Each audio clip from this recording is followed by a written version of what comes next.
Academic year 2024-25 की बात जहां चल रही है तो लिखा हुआ है कि only as per the recommendation of NCF SE 2023, जो एनसीएफ है national curriculum framework 2023, only for class 3 and class 6 for the academic year of 2024-2025। मतलब 2024-25 वाला जो एकेडमिक ईयर है, ये जो साल है, इसमें सिर्फ कक्षा 3 और कक्षा 6 में ही परिवर्तन की बात यहां हुई थी इस नोटिस में।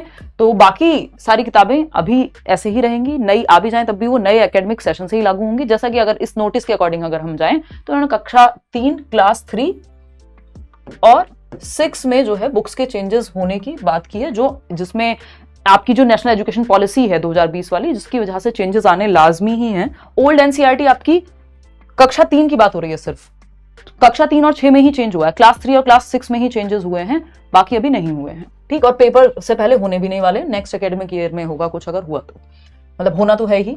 क्लास 3 लुकिंग अराउंड, ये आपकी पुरानी किताब है, किसकी? ईवीएस की। ठीक, आसपास जिसको हम हिंदी में कहते हैं, और ये अभी नई किताब आ गई है।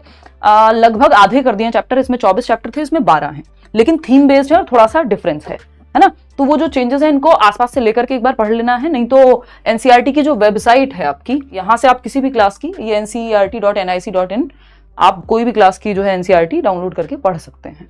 ठीक, अगर बैच में आप तो आपको टेंशन लेनी नहीं है, वो आपको समरी नोट्स पुराने भी मिलेंगे और ये नए वाले भी मिलेंगे, क्योंकि पुरानी एनसीईआरटी भी पढ़ के ही जानी है। सीटेट के सिलेबस में कोई परिवर्तन नहीं है, सीटेट का syllabus as it is same है जैसे हर बार रहता है, लेकिन क्योंकि नई बुक्स आ चुकी हैं, स्कूल में चल रही हैं कई, तो नए क्वेश्चंस भी आ सकते हैं, नए तरीके से भी पूछा जा सकता है, तो इसको स्किप करके नहीं जा सकते, पढ़ के तो जाएंगे ही।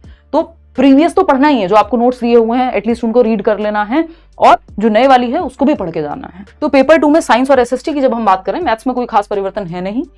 तो ओल्ड एनसीईआरटी आपकी 3 होती थी, कक्षा 6 में आपका हिस्ट्री, पॉलिटी, ज्योग्राफी जिसको हम कहते हैं, हमारे अतीत जो आपकी हिस्ट्री वाली बुक थी, और ये आपकी तीनों अलग अलग किताबें थी।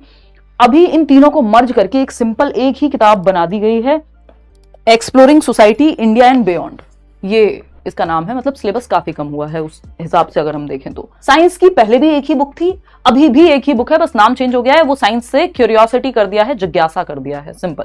चैप्टर पहले 16 थे, अभी आई थिंक 12 चैप्टर कर दिए हैं, तो सिलेबस घटा ही है अगर देखें तो पुराना सिलेबस तो जो पढ़ना है वो सब पढ़ना ही है, बस कक्षा 6 अगर आप एसएसटी के लिए जा रहे हैं तो वो नई वाली किताब पढ़ लेनी है, ये वाली पुरानी के साथ, और अगर आप पेपर 1 दे रहे हैं तो ईवीएस वाली किताब पढ़ लेनी है।